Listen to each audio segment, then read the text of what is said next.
जय हिंद प्रिय साथियों, स्वागत है आपका मुबारक मैथ्स एकेडमी चैनल पर। आज का हमारा टॉपिक है वी बोडमास रूल्स। तो वी बोडमास रूल्स क्या होता है, इसकी गणित में क्या भूमिका होती है, यह सभी बातों को लेकर हम चर्चा करेंगे, जानेंगे, देखेंगे, समझेंगे। आइए सबसे पहले हम इसकी डेफिनेशन को जानते हैं। याद रखना, जब सवालों में एक से ज्यादा गणितीय चिन्हों धन, ऋण, गुणा, भाग एक साथ आ जाते हैं तो इन सवालों को हल करने का सही तरीका बोडमास रूल्स के द्वारा मिलता है। तो यहाँ पर हमने क्या देखा कि जब हम सवाल करते हैं और जब सवाल में धन, ऋण, गुणा, भाग, कोष्टक आदि एक साथ आ जाएं तो हम किस संक्रिया मीन्स किस चिन्ह को पहले हल करें, जोड़ना करें कि गुणा करें कि भाग करें, क्या करें, यही तरीका, यही सिस्टम हमें बताने वाला है वी बोडमास रूल्स। तो आइए अब हम एक एक वर्ड को लेकर चर्चा करते हैं। तो याद रखना, वी फॉर होगा विनकुलम। विनकुलम को हम हिंदी में बार कहते हैं और बार का साइन हमें इस तरीके से संख्या के ऊपर देखने को मिलेगा। बी फॉर ब्रैकेट होगा और ब्रैकेट मीन्स कोष्टक होता है। याद रखना, गणित में हमारे 3 प्रकार के कोष्टक पाए जाते हैं जिसे हम छोटा, मझला, बड़ा कहते हैं। यदि यह तीनों कोष्टक सवाल के अंदर दिए हों तब हम क्या करें। तो आपको याद रखना है कि जब सवाल में तीनों कोष्टक एक साथ आ जाएं तो सबसे पहले हमें छोटा कोष्टक, फिर मंझला कोष्टक और फिर सबसे बड़े वाले कोष्टक को हल करना है। आगे बढ़ते हैं। O, O for off. Off means होता है का के की। क्या होता है? का के की। और का के की का एक्चुअल में हम जब सवाल को देखेंगे तो वहां पर हम गुणा करते हैं। किस तरीके से गुणा करते हैं यह हम सवाल के अंतर्गत जानेंगे। आगे बढ़ेंगे। D, D for division. D for division, और डिवीजन मीन्स होता है भाग, और भाग का साइन सभी लोग जानते होंगे। M for multiply. Multiply means गुणा, और गुणा को हम इस तरीके से लिखते हैं। A for addition. Addition means होता है जोड़ना, और जोड़ना का साइन सभी जानते हैं। एस फॉर हमारा होता है सबट्रैक्शन, और सबट्रैक्शन मीन्स होता है घटाना। तो हमने क्या जाना कि वी का अर्थ क्या होता है, बी का अर्थ क्या होता है, ओ का अर्थ क्या होता है, ईटीसी सभी के बारे में हमने बेसिक जानकारी ली।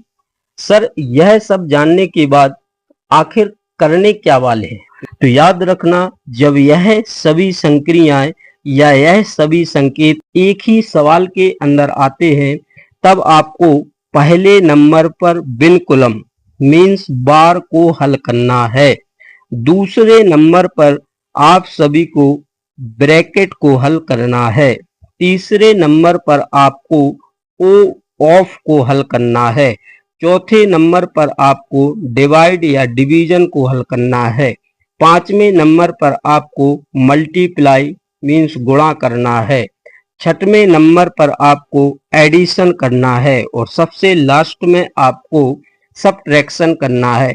तब जाके हमारा आंसर एकदम सही प्राप्त होगा।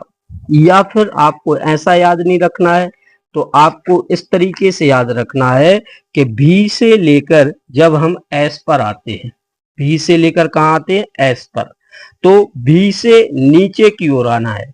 भी, फिर बी, फिर ओ, फिर डी, फिर एम, फिर एस। इस तरीके से आप अगर स्टेप फॉलो करेंगे आपका कोई भी सवाल गलत होने वाला नहीं है।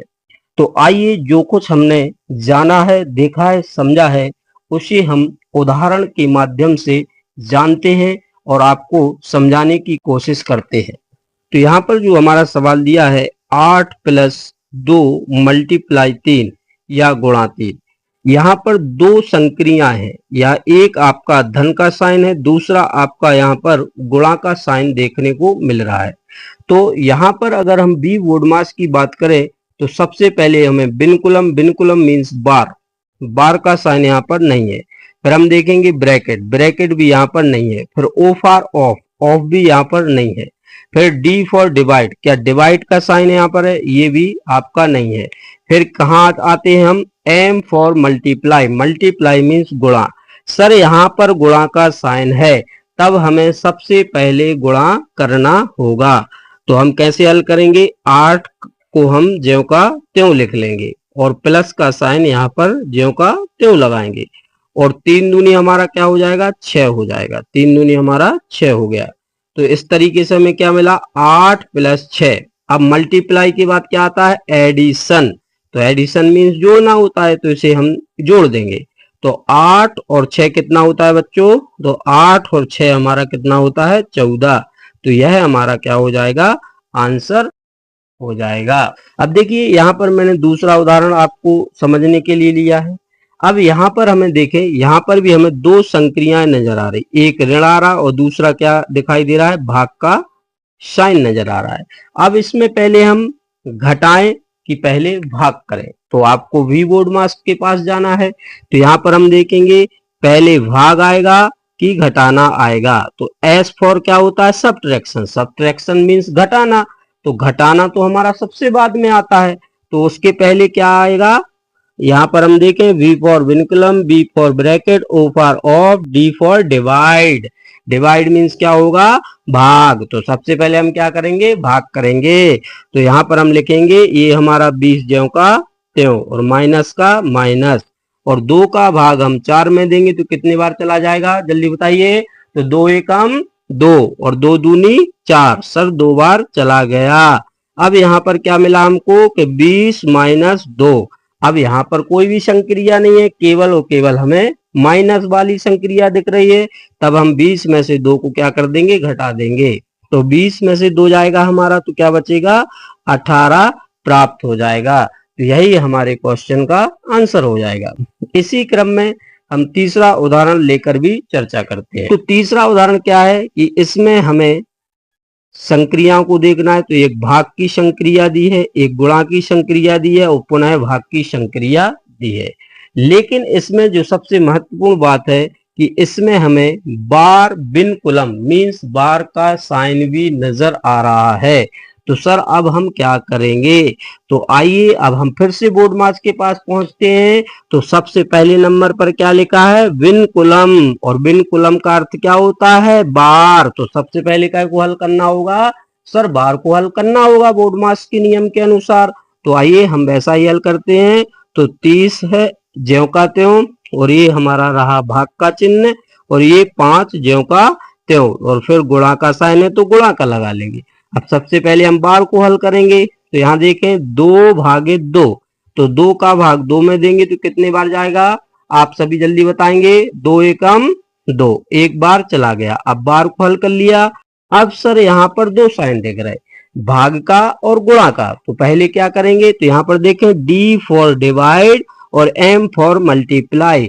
मल्टीप्लाई के पहले डिवाइड आता है, तो हम पहले क्या करेंगे, डिवाइड को हल करेंगे। तो यहाँ पर हम देखें 5 एकम 5 और 5 छक्के 30।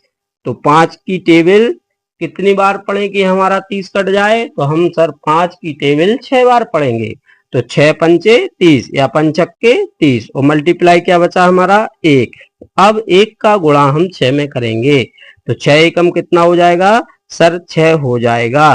तो इस तरीके से हमें इस क्वेश्चन का भी सवाल का आंसर प्राप्त हो जाएगा। एक से अधिक उदाहरण लेकर सॉल्व करवाने का रीजन मात्र इतना है कि आप हर तरीके से बोर्ड मास रूल्स को जानने लगे, समझने लगे और खुद से सवाल बनाने लगे। तो आइए इसी क्रम में हम इस सवाल को भी देखते हैं। अब यहाँ पर देखें हमें माइनस का भी चिन्ह मिल रहा है सर, कोष्टक भी मिल रहा है और गुणा का भी साइन मिल रहा है, बिल्कुल। तो अब इसको हम हल करेंगे। तो यहाँ पर देखें क्या हल करेंगे, तो सबसे पहले यहाँ पर देखें विनकुलम है नहीं, विनकुलम मीन्स बार का चिन्ह, बार इस तरीके से बार दिया है, नहीं दिया है तो बार को नहीं करेंगे। फिर यहाँ पर क्या दिया है, BODMAS, B for bracket, bracket means कोष्टक, सर इसमें कोष्टक दिया है तो हम कोष्टक को हल करेंगे। तो ये 40 ज्यों का त्यों, और ये माइनस का चिन्ह ज्यों का त्यों। अब यहाँ देखिए 6 और 4 कितना हो जाएगा, सर 10 हो जाएगा। तो ये हमारा कोष्टक हल हो गया। और कोष्टक के बाहर का चिन्ह था गुणा का, तो गुणा का चिन्ह लगा दिया और यहां से 2 आ जाएगा। अब सर क्या करें, घटाएं पहले की गुणा करें, तो फिर से हम बोर्ड मास के पास जाते हैं। तो हम देखते हैं सबट्रैक्शन तो सबसे बाद में आता है, सबसे बाद में आता है तो उसके पहले क्या आएगा, गुणा। तो हम गुणा कर लेंगे, तो 40 ज्यों का त्यों, और यहाँ पर कितना हो जाएगा, 10 दूनी 20। कितना हो जाएगा, 10 दूनी 20। अब यहाँ पर देखें, अब क्या करें सर, अब तो केवल घटाना का चिन्ह है, तो सीधा हम इस सवाल में घटाएंगे। तो 40 में से 20 जाएगा तो कितना बचेगा, जल्दी बताएंगे आप लोग। तो 40 में से 20 जाएगा तो हमारा 20 प्राप्त हो जाएगा। इस तरीके से इसका आंसर भी हमें प्राप्त होगा।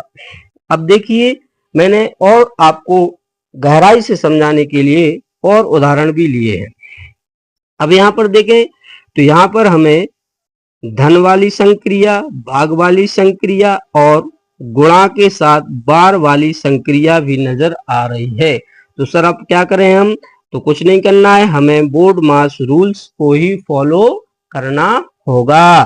तो यहाँ पर देखिए, सबसे पहले क्या दिया है, वी का मतलब क्या होता है, बिनकुलम, और बिनकुलम का मीन्स क्या होता है, बार। तो सबसे पहले हम काय को हल करेंगे, सर बार को हल करेंगे। तो यहाँ पर ज्यों का त्यों लिखेंगे, 2 धन 16 और भाग की संक्रिया ज्यों की त्यों। यहाँ पर देखिए क्या हो जाएगा, 4 दूनी 8, और ये माइनस का 8 तो हमारा पहले से दिया, तो ये ज्यों का त्यों। अब सर क्या करें, इसमें धन भी दिया है, भाग भी दिया और माइनस भी दिया है। तो हम सबसे पहले देखें, सबट्रैक्शन मीन्स घटाना, घटाना तो सबसे बाद में करना है। फिर सबट्रैक्शन के पहले क्या दिया, एडिशन, मतलब एडिशन भी हमें बाद में करना है। अब फिर क्या दिया है, मल्टीप्लाई, तो मल्टीप्लाई तो इसमें है नहीं, फिर आएंगे हम डिवाइड। हाँ सर, पहले हम डिवाइड करेंगे, फिर मल्टीप्लाई, फिर एडिशन और फिर सबट्रैक्शन। तो यहाँ पर देखें, तो ये 2 हमारा ज्यों का त्यों। अब हम करेंगे भाग, इनका क्या करेंगे, भाग, क्योंकि हमें भाग पहले करना है। तो 8 दूनी 16, कितना आ जाएगा, 2, और माइनस का 8 हमारा ज्यों का त्यों। अब हम फिर से आगे बढ़ जाएंगे। अब क्या करें सर, जोड़ें कि घटाएं, तो पहले क्या क्या दिया है, एडिशन, तो पहले ऐड करना होगा, जोड़ना होगा। तो 2 और 2 कितना हो जाएगा सर, 4 हो जाएगा, और माइनस का 8 ज्यों का त्यों। अब यहाँ पर देखिए, 8 में से 4 जाएगा तो कितना बचेगा, 4 बचेगा। सर यहाँ पर 4 जो बचा है ये काय का बचेगा, धन का बचेगा कि ऋण का बचेगा। तो मैं आपको पढ़ा चुका हूं कि जब चिन्ह असमान हो, एक धन का हो और एक ऋण का हो, तो यहाँ पर 4 धन का है और 8 हमारा ऋण का है। क्योंकि यहाँ पर ऋण वाली संख्या हमारी बड़ी है, तो इस 4 के साथ हमारा साइन ऋण का आएगा। तो ये हमारा आंसर हो जाएगा। अब एक छोटा सा महत्वपूर्ण नोट मैं आपको बताने जा रहा हूं कि जब सवाल हमारा काफी लंबा हो तब हम क्या करें, तब हमें क्या करना चाहिए। तो यहाँ पर एक नोट आपको मैं बताने जा रहा हूं, विशेष करके आपको इसे याद रखना है कि जब सवाल में एक से अधिक बार धन या ऋण का चिन्ह आया हो, तब हमें उतने स्टेप को अलग अलग हल कर सकते हैं, बट नियम सेम लागू होगा। सर समझ में नहीं आया, याद रखना, जब सवाल बहुत लंबा हो, बड़ा हो और उसमें धन ऋण के चिन्ह एक से अधिक बार आए हों, तब आप उतने स्टेप को अलग लेकर हल कर लेंगे, लेकिन नियम जो है आप सेम मीन्स बोर्ड मास का ही अप्लाई करेंगे। जैसे यहाँ पर देखें, यहाँ पर सवाल कैसा है, काफी लंबा हो गया। अब इसे कैसे हल करें सर, तो यहाँ पर मैंने क्या बताया था कि जब धन ऋण एक से अधिक बार आए तब क्या करना है। तो यहाँ पर देखें, एक यहाँ पर भी धन आ गया, एक यहाँ पर भी धन आ गया और सर यहाँ पर ऋण आ गया। तो मैंने आपको क्या बताया था कि उतने स्टेप को लेकर हम अलग अलग हल करेंगे, लेकिन उस स्टेप में भी बोर्ड मास का रूल्स लगेगा। तो यहाँ देखें, यहाँ से यहाँ तक गए तो एक स्टेप हमारा हो गया, फिर यहाँ से देखें यहाँ से यहाँ तक गए तो ये हमारा दूसरा भाग हो गया, और फिर यहाँ से यहाँ तक जाएंगे तो ये हमारा तीसरा भाग हो जाएगा, और फिर यहाँ से यहाँ तक जाएंगे तो ये हमारा चौथा भाग हो जाएगा। अब मैंने क्या बताया था कि ये जो पहला भाग मिला इसमें आप अलग से बोर्ड मास लगाओगे, और इसमें आप अलग से बोर्ड मास लगाओगे, इसमें आप अलग से, और इसमें आप अलग से बोर्ड मास का नियम लगाओगे। सर समझ में नहीं आया तो फिर से जान लो कि जहां भी आपको धन का चिन्ह या ऋण का चिन्ह मिले वहां से हमारा अलग अलग भाग हो जाता है, अर्थात हम अलग अलग एक साथ हल कर सकते हैं। जैसे कि हम इस सवाल को हल करने वाले हैं। जैसे यहाँ पर देखें, यहाँ पर केवल ऑफ की संक्रिया दी है, और ऑफ का अर्थ मैंने क्या बताया था, याद होना चाहिए आपको, गुणा बताया था। तो यहाँ पर हम सीधा सीधा गुणा कर लेंगे, तो 3 दूनी कितना हो जाएगा हमारा, 6 हो जाएगा, और प्लस का साइन है तो हम प्लस लगाएंगे। अब इस वाले भाग में हम देखेंगे गुणा दिया और भाग दिया है, तो पहले गुणा करते हैं कि भाग करते हैं? सर पहले भाग करते हैं। तो यहाँ देखिए भाग करेंगे तो 2 एकम 2 और 2 दूनी 4, तो कितने बार कट गया, 2 बार। क्या बचा, 5 गुणा 2। अब हम यहाँ आ जाएंगे, धन लगा तो क्या लगाएंगे, धन। अब यहाँ पर देखें सर क्या क्या दिया है, यहाँ पर भी भाग दिया है और गुणा दिया है, तो क्या करेंगे पहले, सर गुणा के पहले हम भाग करते हैं, तो भाग करेंगे 3 एकम 3 और 3 दूनी कितना हो जाएगा, 6। क्या बचा, 2, और ये वाला भी गुणा का 2 बच गया। अब हम यहाँ आ जाएंगे, तो ऋण लगा है तो क्या लगा लेंगे, ऋण लगा लेंगे। सर यहाँ पर पहले क्या करें, भाग दिया है गुणा भी दिया है, लेकिन हम तो सर भाग पहले करते हैं, लेकिन याद करो कि इसके ऊपर क्या लगा है, बार लगा है। तो बार का मतलब क्या होता है, बिनकुलम, और बिनकुलम को तो हम सबसे पहले हल करते हैं। तो यहाँ पर हम सबसे पहले इसके बार वाले के नीचे वाले को हल करने वाले हैं। तो यहाँ देखो 6 ज्यों कहते हैं और भाग का साइन ज्यों कहते हैं, और 3 दूनी कितना हो जाएगा सर, 6 हो जाएगा। अब हम इसको हल कर लेंगे, तो ये 6 हो गया, ये धन हो गया। 5 दूनी कितना हो जाएगा सर, 10 हो जाएगा। फिर धन 2 दूनी कितना हो जाएगा, 4 हो जाएगा। फिर यहाँ ऋण 6 का 6 में भाग देंगे, 6 एकम 6, 1 आ जाएगा। अब इस तरीके से इसको ऐड कर लेंगे, तो 10 और 6 कितना होगा, 16, 16 और 4 कितना होगा सर, 20 हो जाएगा। और 20 में से हमारा 1 घट जाएगा, तो कितना बचेगा, 20 में से 1 जाएगा तो हमारा 19 प्राप्त हो जाएगा। तो इस तरीके से हम जब लंबा सवाल हो और धन ऋण के चिन्ह एक से अधिक बार यूज हुए हो, तब हम अलग अलग पार्ट बनाकर भी बोर्डमास रूल्स को लागू करके अपने आंसर तक बहुत शॉर्ट तरीके से पहुंच सकते हैं। सर समझ में आ गया? तो एक दो उदाहरण और हम ले लेते हैं ताकि आप बेहतरीन तरीके से सीख जाएं। इस उदाहरण को देखते हैं, तो यहाँ पर देखें धन दिया है, गुणा दिया है, कोष्टक दिया है, भाग दिया है। सर क्या करें हम, तो हमें पता है बिनकुलम होता है, बिनकुलम के बाद ब्रैकेट होता है। तो सबसे पहले हम काय को हल करने वाले हैं, ब्रैकेट को। अब यहाँ पर धन दिया है तो ये वाला स्टेप अलग हो गया, ये वाला स्टेप अलग हो गया, और ये पूरा स्टेप अलग हो गया। तो देखो कितने स्टेप बने, फर्स्ट स्टेप और सेकंड स्टेप। तो फर्स्ट स्टेप में तो केवल 15 है, तो हम 15 का 15 लिखेंगे। द्वितीय स्टेप में हम सबसे पहले काय को हल करेंगे सर, कोष्टक को हल करने वाले हैं। तो देखो 3 हमने जो कहते हुए लिखा गुणा, यहाँ पर देखें 10 में से 6 जाएगा, कितना बचेगा, 4 बचेगा, और 4 के ऊपर कितनी घात रहेगी, 2 की। यहाँ पर फिर से देखेंगे 10 में से 6 गया तो कितना बचा, 4, और 2 की घात थी तो 2 की घात रहेगी, और भाग में कितना है हमारा सर, 2 है। अब फिर से हम आगे बढ़ेंगे, तो अभी भी हमारा कोष्टक रह गया है, तो इसको हल करेंगे। तो धन का ज्यों कहते 3, 4 का वर्ग क्या होता है, जल्दी बताइए, 4 का वर्ग, 2 का वर्ग 4 होता है, 4 का वर्ग क्या होता है, 16 होता है, और भाग में कितना है सर, 2 है। अब यहाँ पर देखिए कोष्टक हमारा खत्म हो गया। अब क्या करेंगे सर, धन करें कि गुणा करें कि भाग करें? तो गुणा से पहले क्या आता है, भाग। तो सबसे पहले हम क्या करेंगे, भाग। तो ये 15 हमारा ज्यों कहते हो प्लस 8 एकम 8, 8 दूनी 16, तो क्या बचा 8, और ये 3 और ये गुणा का चिन्ह ज्यों का त्यों, यहाँ से क्या आ जाएगा 8। तो इस तरीके से हम इसको हल करेंगे। तो ये 15 हमारा ज्यों का त्यों, 8 3 कितना होता है हमारा सर, 24 होता है। इसको अपन ऐड कर लेंगे, तो 4 और 5 कितना होगा सर, 9 हो जाएगा। 2 और 1 कितना हो जाएगा, 3। तो इस तरीके से हमें क्या आंसर मिल जाएगा, 39। इस वाले क्वेश्चन का आंसर मिल जाएगा। तो आशा करते हैं कि आज का वीडियो लेक्चर आपको पसंद आया होगा। अगर वीडियो लेक्चर पसंद आया हो तो प्लीज वीडियो को लाइक करें, शेयर करें, सब्सक्राइब करें, और साथ में आप बेल आइकन को जरूर प्रेस करें ताकि हमारे द्वारा बनाए गए वीडियो आपको समय अनुसार प्राप्त होते रहें। इसी के साथ जय हिंद, जय Bharat, thank you, I love you. पढ़ते रहें, मुस्कुराते रहें और मेहनत करते रहें।